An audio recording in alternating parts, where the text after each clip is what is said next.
Good afternoon, everybody. It's once again Ted the Speed Learner, and I am once again in downtown Springfield. As you'll see, there's a municipal parking garage right over here, and this is the first sign I showed you in the last video. It is right across the street from the post office, and if you look right over here, there's a water fountain, and you remember I showed you the second sign that was right over here? Well, I'm going to show that to you in just a second. Oh, hang on just a second. Let's, go ahead. Oh, okay, I guess.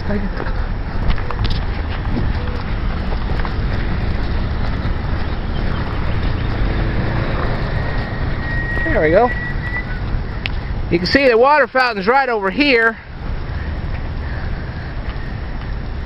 And right over there is the second sign I showed you in the previous video. So, there it is. As you can see there's also the Lincoln Library. So as you can see, that's where all that's generally located. And I'm going to shut this off for a second. Now I'm going to continue this in just a moment, so stay tuned. Now I showed this to you in my last video. 6th Street is that way. 5th Street is this way. Okay, we are on Capitol Avenue. Alright, this is Norbandy's Tavern. We're on Capitol Avenue. That's 6th Street. That's 5th Street. And this was the Virgil Hickok's home, which I read to you previously. Alright, I will tell you more in just a second. Stay tuned. This is the corner of 5th and Monroe. As you'll see, we have Lincoln Square Apartments where the Masonic sign was. And over here, you'll see right over here on this little corner here, we have the State of Illinois Department of Commerce and Economic Opportunity, and we have a sign over here, Leaping Lincoln. Okay, so the Leaping Lincoln sign's over here, the Masonic sign's over here. Tell you more in a bit. Stay tuned. We are on the corner of 6th and Monroe, and guess what we have found? Another Looking for Lincoln sign. It's right next to the Paul Finley Federal Building U.S. Courthouse. So I'm going to read this to you in just a second, so stay tuned. Alright, if you look down this way, you'll find 6th and Monroe, and you'll see all these businesses like the Blue Door and the Spice of Life, but also you will see this. And not only will you see this, but also you will see this. I'm going to read both of these to you in just a second, so stay tuned. We are now on the corner of 6th and Adams Street. As you can see here, there's the American House. And remember in the video I showed you the Subway over here and the Cold Stone ice cream? Okay, and if you go just a little bit further down, you're going to find 2 more Looking for Lincoln signs, because that's where the Springfield Furniture is, okay? And I will tell you more in just a second, so stay tuned. This is the corner of 5th and Adams, and you'll see 2 Looking for Lincoln signs right down here. This is Catch-22, and you're going to see 2 Looking for Lincoln signs right over here. I'm going to actually walk up to these, and I'm going to read this to you in just a second, so I want you to stay tuned, because like I said, there's not just one sign on here, but there are 2.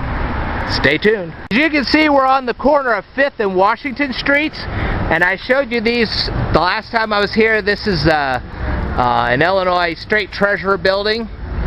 You can see there's Joshua's Speed Store and Lincoln's Last Law Office. And believe it or not, they're right across the street from the old state capitol, which today they're having some kind of a presentation. I'm not sure exactly what it is, but the thing is, if you find these 2 signs over here, you're also going to find that sign over there.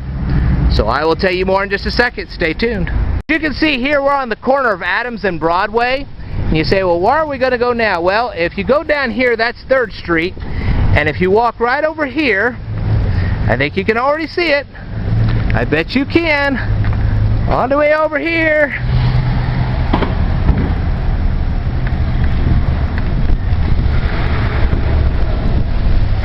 Ta-da! Another Looking for Lincoln sign. I will read this to you in just a second, so stay tuned. We are on the corner of 4th and Washington Street, and if you look over here, there's the Amtrak station, and I'm going to take you directly to a double-sided Looking for Lincoln sign, but we're going to go over here first, because guess what? There is yet another Looking for Lincoln sign right over here. Yes, sirree, Bob. We ain't done yet.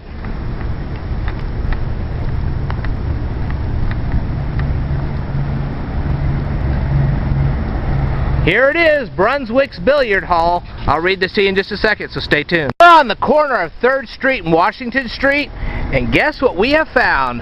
The Amtrak station, and believe it or not, this is a double-sided Looking for Lincoln sign. That's right, folks. We have a double-sided Looking for Lincoln sign. I'm going to read this to you in just a second, so stay tuned. As you can see here, this is the old State Capitol building, and this is Chase Bank. We are between 5th and 6th Streets, okay? And I had shown you this the last time I was here, and I just wanted to show it to you again so that you have a pretty good idea where you're at. We are between 5th and 6th Street on Washington, okay? This is Washington Street we're walking on right now. Over there is 6th Street. That's 6th Street. Down there is 5th Street.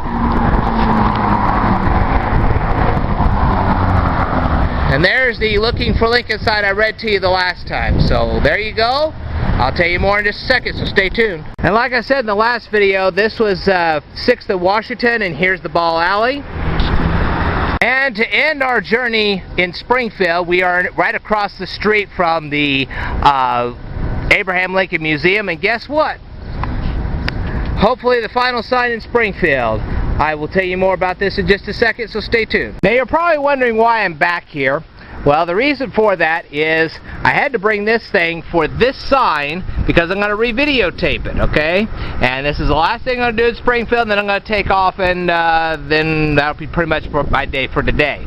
But anyway, like I said, I had to bring this to videotape this, and then I made a mistake on my last video. I didn't get close enough over here. I was reading this to you guys the last time. I didn't quite get close enough. There you go. Now you can see it. Alright, I will tell you more in just a minute, so stay tuned. Good afternoon, everybody. I wanted to give you guys a little bonus here. We're showing a Civil War medical encampment here at Springfield, Illinois. And as you can see here, we're right in front of the old State Capitol. And I'm just going to kind of show you around a bit, and then you can take a look.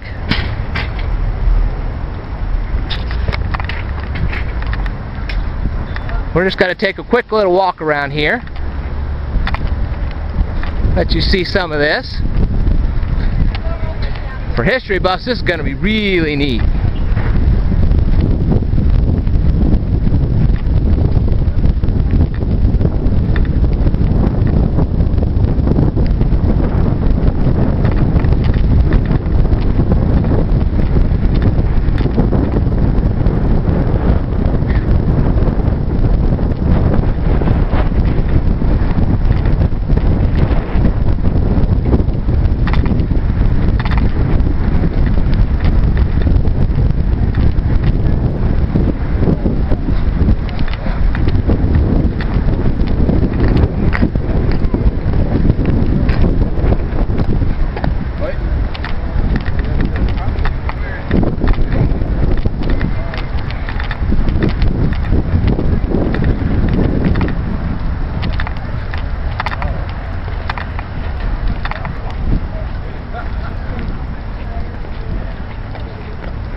I have to say, I really picked a good day to come out here to videotape looking for Lincoln signs. Wow.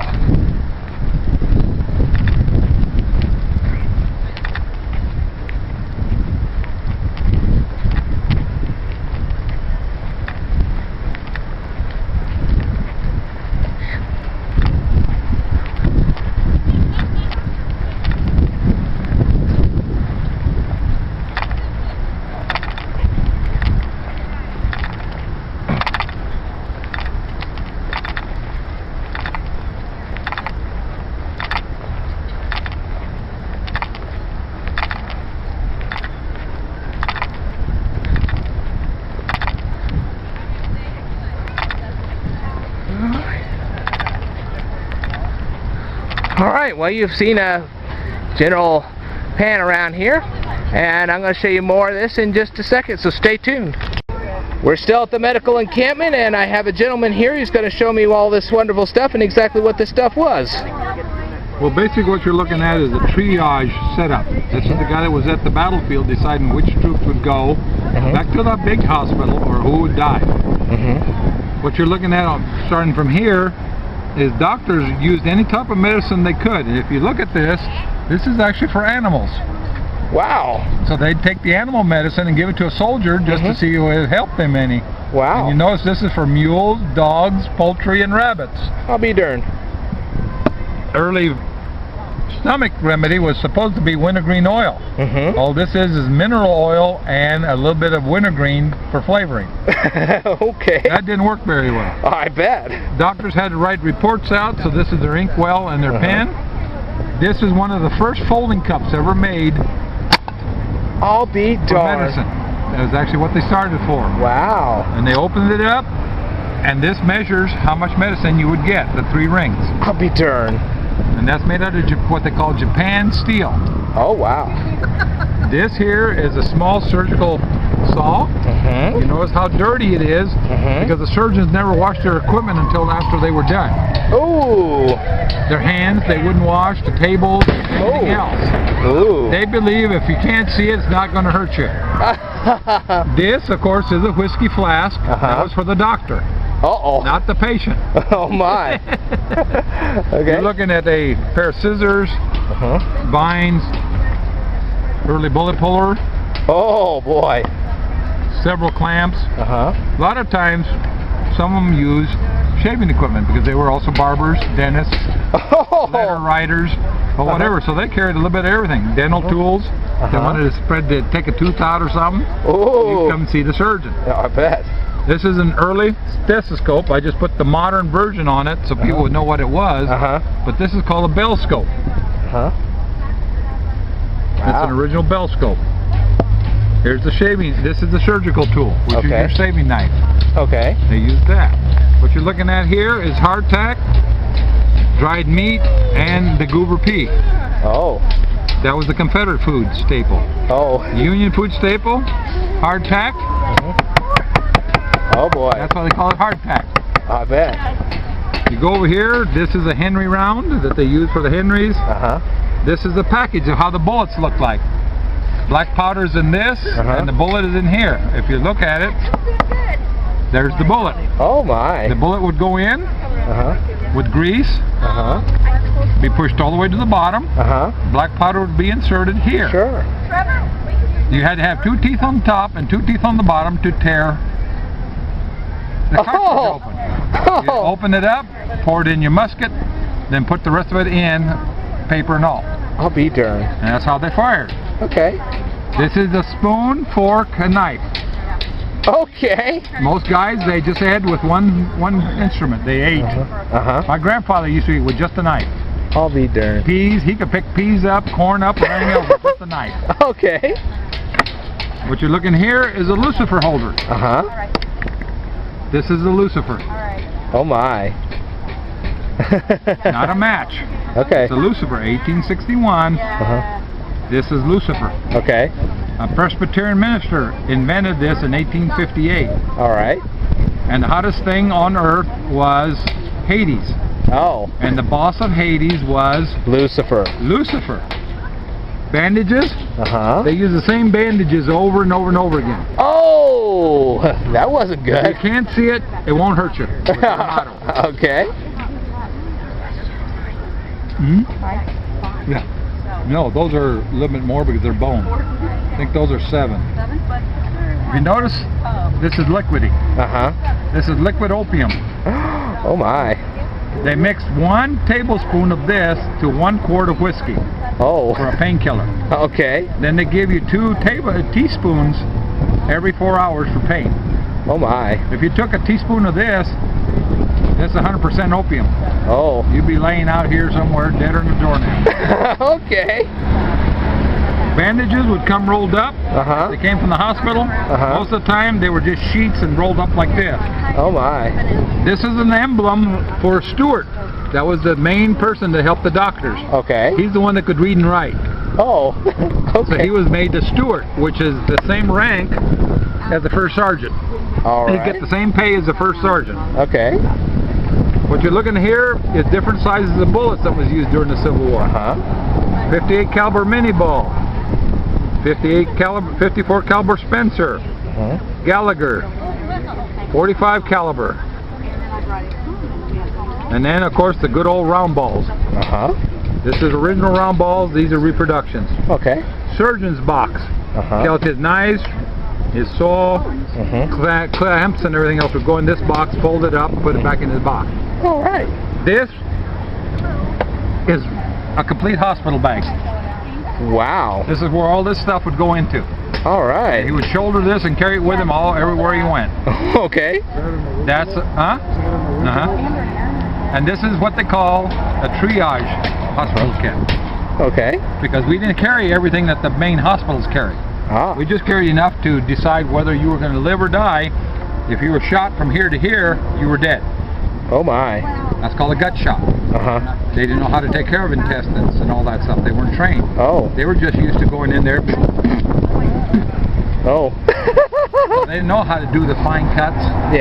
Until they got to the main hospitals in the towns. If you were in the field, they didn't have time for you. A surgeon could see anywhere from 1 person to 1,000 soldiers at one time. Oh my gosh. I'd take him 3 days, but he'd see 1,000 soldiers. Oh my. Different wounds. Of course, your dental extractor, your rib spreader. He was also your eye doctor. He carried some glasses in glass frames, and he would get these glasses to you, and it cost you $0.25. He'd shave you, give you a haircut, clean your teeth if you needed it. So he did a little bit of everything. He also wrote letters for the soldiers because a lot of soldiers couldn't read or write. Oh my. So the surgeon would actually write letters home for the soldiers. Okay. All right. Well, thank you very much. What's this here? Is that like a signal corps on your head? That's the 1862 version of the stethoscope. That's used for either lung sounds or heart sounds. We've got tourniquets. These are screw-type tourniquets. This is an older model of the tourniquet. This is the 1862 model, and these are used to essentially control arterial bleeding. We're using these in amputations, the screw-type, so that we can see what's still bleeding, and we're tying off any of the blood vessels that are bleeding. How we're doing the tie-off is we're using a tenaculum, which is a little hook, and that's hooked into the vessel that's pulled out.